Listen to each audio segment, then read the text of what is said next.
pengembangan ternak sapi di Kampung Mungkur ini, atau lokasi kita beri nama Ketapang 3.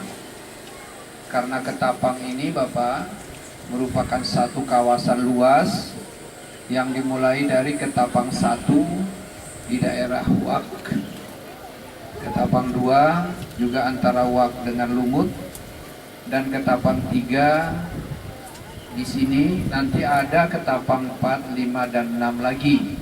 Seterusnya sesuai dengan kondisi lahan yang kita miliki. Tujuannya yang pertama adalah untuk memeratakan percepatan pembangunan daerah.